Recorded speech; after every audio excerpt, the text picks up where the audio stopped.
제가 좀 이게 모멸적인 상황이잖아요. 나를 컷오프 시키고 막 같은 동료들이 지금 한두 명이 아니잖아. 막 내가 왜 이런 소리를 들을? 아니 내가 현역 국회의원이고 국회의장도 나갈 수 있는 조건에 있는 사람이 이런 소리까지 들어가면서 지금 이기기도 쉽지 않은 선거잖아요. 윤석열 정부의 일방 독주를 견제하고 국민을 통합시킬 수 있는 선거다. 두 번째는 부동산 문제를 제대로 해결할 수 있는 솔루션을 선택하는 선거다. 그래서 저는 송영길이 민주당 서울시장이 돼야 47.8%의 그 실망한 국민, 그리고 또 윤석열을 찍어서 정권 교체는 했지만 뭔가 좀 이상하네. 지난 대선 때 송영길이 정말 열심히 싸웠다. 제가 생각해도 그렇습니다. 제가 제 선거 이상으로 뛰었고요. 물론 패배의 책임을 제가 지는 거지만 많은 우리 지지자들이 패배했으니까 낙담해서 그냥 후보자, 당 지도부 이놈들 꼴도 보기 싫으니까 다 없어져라 이런 분위기가 아니잖아요. 너무 열심히 싸웠는데 너무 아쉽게 졌다. 좀 더 다른 사람들 열심히 도와줬으면 이길 수 있지 않았을까, 이런 아쉬움이 남아 있습니다. 그래서 그 아쉬움을 지방선거라도 이기기 위해서는 그래도 머리에 쇠망치로 테러까지 당하면서 부상 투혼을 발휘했던 송영길을 불러내야 그때 그 열기, 대선 때 이재명 후보를 지지했던 1,600만 표와 서울에서도 거의 4.5% 차로 좁힌 거잖아요. 18% 이상으로 졌던 보궐선거에. 이 흐름을 다시 불러내서 이길 수 있지 않을까, 이런 저는 흐름이 있다고 봅니다. 그래서 대선 패배의 책임을 물은다면 제가 그 책임을 통감하고 바로 당대표를, 일부는 열심히 싸웠는데 왜 사표내냐, 지방선거까지 마무리해라 이런 분도 상당히 계셨지만 제가 군말 없이 저의 책임지고 사표를 내고 나온 것입니다. 근데 그 이후의 일은 이러한 조건, 지방선거를 포기해서는 안 된다는 조건에 불러냈다고 저는 생각이 들고요. 특히 경기도 같으면 후보자가 4분이나 계셔 치열한 경쟁을 하고 있는데 서울은 김진애 후보님 계셨지만 한 분만 계셨고 나는 경쟁자가 없었잖아요. 그래서 제가 나오게 됐고, 제가 나옴으로써 찬반 논란이 되고 우리 당이 서울에서 그나마 존재감이 생겼다고 생각합니다. 그것은 저를 비판하신 분들도 인정한, 효과로 인정한 사실이고, 그래서 이제 비대위가 결정을 해서 경선을 결정한 것은 잘한 일이라고 생각이 들고요. 저는 이 경선 과정에서 저를 뭐 비판했던 분들 마음도 다 헤아리고 다 포용해서 저의 충정을 이해시키고 오해를 푸는데 최선을 다하겠다는 말씀을 드리겠습니다. 너무 고맙더라고요. 이분들이 정말 그 젊은 분들이 그렇게 몇 시간씩 저런 열정이 어디서 나올까 싶을 정도로. 공주라고 온 사람도 있어, 귀엽다고. 야, 내 슈렉 공주입니까? 네. 슈렉같이 생긴 사람을 공주라고. 사실 이런 힘이 아니었으면 막 제가 좀 이게 모멸적인 상황이잖아요. 나를 컷오프 시키고 막 같은 동료들이 지금 한두 명이 아니었잖아요. 막 내가 왜 이런 소리를 들을? 아니 내가 현역 국회의원이고 국회의장도 나갈 수 있는 조건에 있는 사람이 이런 소리까지 들어가면서 지금 이기기도 쉽지 않은 선거잖아요. 이번 선거는 오세훈 후보와의 경쟁이기도 하지만 실제로는 윤석열 정부와의 대결이라고 생각이 듭니다. 그래서 저는 윤석열 정부의 성공을 위해서도 반드시 송영길이 필요하다, 이 점을 강조하고 있습니다.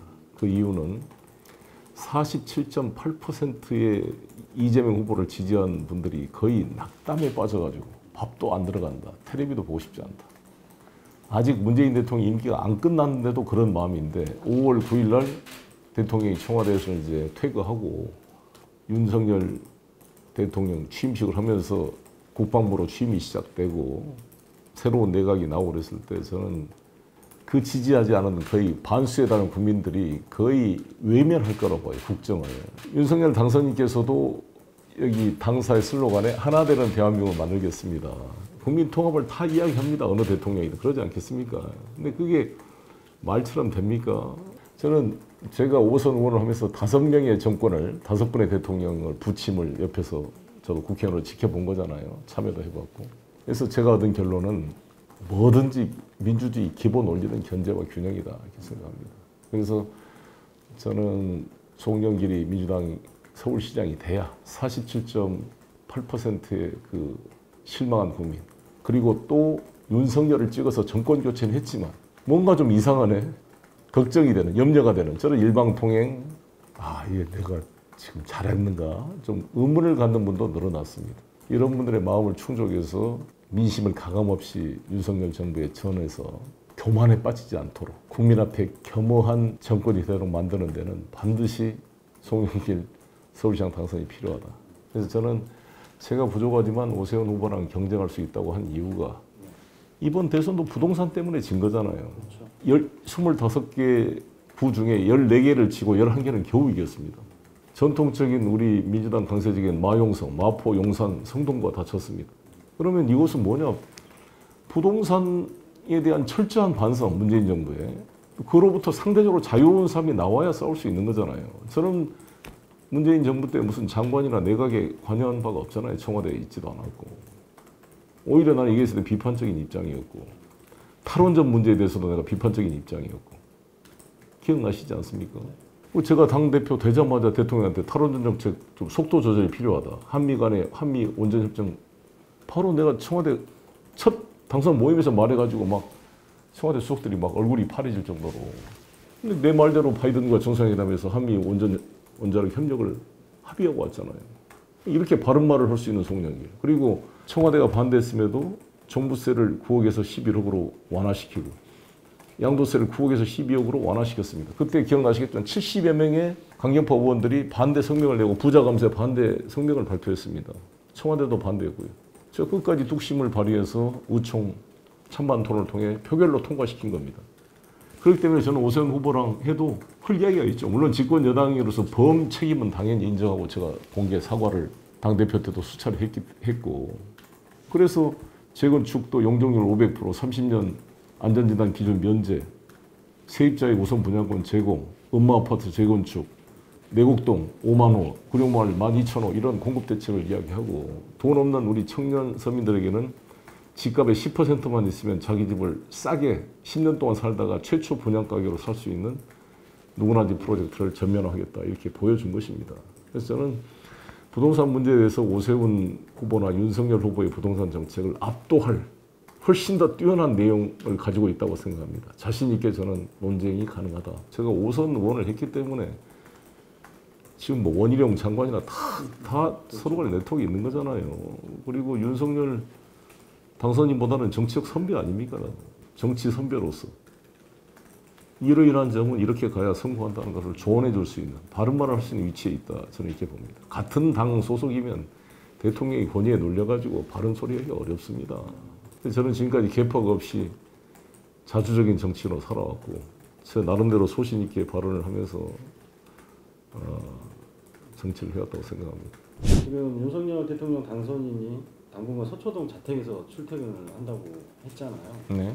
서울시장이 되시면 당면할 문제거든요, 이게. 그건 심각한 문제가 될 겁니다. 그래서 제가 당선되면 나는 그 윤석열 당선자를 설득해서 청와대를 활용해야 돼요. 영빈관을 활용해서 외국 원수들 오실 때 제대로 된 의전을 해야지. 국방부에서 어떻게 그런 의전이 가능하겠어요. 서초동에서 출퇴근하면 그 아크로폴리스 그 주변에 주민들이 얼마나 불편할 거면. 제가 인천시장 때요, 저는 부지런 딴다고 아침 7시 반에 한번 출근을 하고 그랬어요. 나는 폼 잡는다고 이렇게 열심히 일하는 걸 시민에게 보여주겠다고 폼은 잡았는데, 그게 얼마나 많은 부작용을 일으켰냐면 모든 공무원들, 경비들 다 1시간 일찍 출근해가지고 준비하고 시장이 먼저 나온다 그러니까 얼마나 불만과 피곤하겠는지 몰라요. 그걸 바로 깨달았어요. 아, 이게 내 생각만 했구나. 주위 사람이 너무 불편하게 만드는 거예요. 그래서 저는 미리 시청 앞에 카페에 와서 내가 조용히 와서 준비하다가 9시 딱 되면 정시 출근을 했습니다. 마찬가지로 대통령이 어디 남대문간 소주 한잔 합시다. 자기는 뭐 하고 싶겠죠. 근데 가려면 교통통제, 거기 경호에 수많은 불편과 사람들을 그 사진 한 장 그림 하나 만들려고 피곤하게 만드는 거죠. 조선시대 왕처럼 변복을 해가지고 위장해서 가든지 하지 않는 이상 이거는 수많은 불편을 일으키면서 나중에 지나오면 다 욕한다고요. 그러니까 옳지 않는 거다 이런 거는. 그리고 국민과 소통하기 위해서 뭐 청와대를 내놓고 한다. 그건 국방부로 가면 더 소통이 안 되죠. 거의 다 무장. 그리고 국방부 안에 무기가 얼마나 많습니까? 그 경호를 어떻게, 총기를 어떻게 관리하려고 그래요? 수많은 무기들을. 국민과의 소통은 대통령이 한 달에 한 번씩 미국처럼 포디움에 나와가지고 기자들 질문에 답하고 응답하는 겁니다.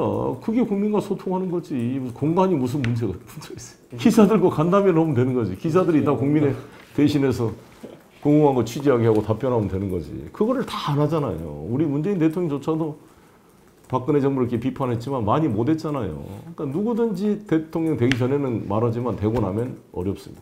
저도 시장 되고 나면 정례적 브리핑을 이렇게 많이 해보려고 합니다만 하나 노력을 해야 돼요. 저 2차 시장 때도 노력을 했는데도 워낙 일이 바쁘니까 또 뭐 귀찮고 또 부담스러우니까 미루다 보면 그 시간을 잘 못 갈 경우가 많은데 대신 저는 2차 시장 때 매일 하루도 안 빠지고 시정 일기를 인터넷에 공개했습니다. 내가 오늘 무슨 일을 했고 무슨 일을 했고 그래서 거기에 대한 쭉 그걸 우리 시청 직원과 시민들과 공유를 했어요. 아마 전국 지자체장 중에 매일 시정기를 쓴 사람은 제가 유일했을 겁니다. 뭐. 서울시장 되시면 뭐 그런 소통 그렇게 하겠습니다. 예, 한 달에 한 번씩 이렇게 구상하시는 예, 하고 유튜브도 하고 이렇게 시민들과 유튜브에 토론도 하고 저는 워낙 공개 토론을 좋아하는 사람이니까요. 한마디로 정리하면 이 선거는 어떤 선거다? 뭐 윤석열 정부의 일방 독주를 견제하고 국민을 통합시킬 수 있는 선거다. 즉 47.8% 국민이 외면하고 그러니까 약 반이라 그러면 될 겁니다. 윤석열 후보를 찍었던 분들도 지금 걱정하는 분들까지 합한다면 국민의 과반수, 반수가 국정에 참여할 수 있는 통로를 만들어줌으로써 국정을 외면하고 이 정부가 망하기를 기다리는 이런 식의 국민 분열을 하나로 모아야 대한민국이 누가 정권을 잡든 발전해 가야 될 거 아니겠습니까? 그러면서 윤석열 정부의 일방 독주를 견제하고 국민을 통합시키는 선거다. 그게 민주당의 송영길의 서울시장 당선이다. 이렇게 보는 거고요. 두 번째는 부동산 문제를 제대로 해결할 수 있는 솔루션을 선택하는 선거다. 저는 두 가지를 이야기합니다. 아까 말한 대로 부동산 재건축 완화 공급 대책 좋지만 이것이 부동산 투기 광풍이나 개발업자들이 다 가져가는 구조가 아니라 이것을 시민에게 그 이익을 확실하게 돌려주는 솔루션을 갖는 후보다. 윤석열, 오세훈은 그 대책이 비어 있습니다. 두 번째, 세제 완화 이런 것들은 윤석열 대통령이나 오세훈 시장이 말한다고 되는 게 아니라 앞으로 2년 동안 172석으로 국회의 다수석을 유지하고 있는 민주당의 동의 없이는 하나도 될 수가 없습니다. 전직 당대표를 지낸 송영길이 서울시장이 됐을 때 우리 민주당 의원들을 설득하고 지도부와 상의해서 세제 완화를 비롯한 여러 가지 문제점을 제도적으로 보완 개혁할 수 있다라고 봅니다.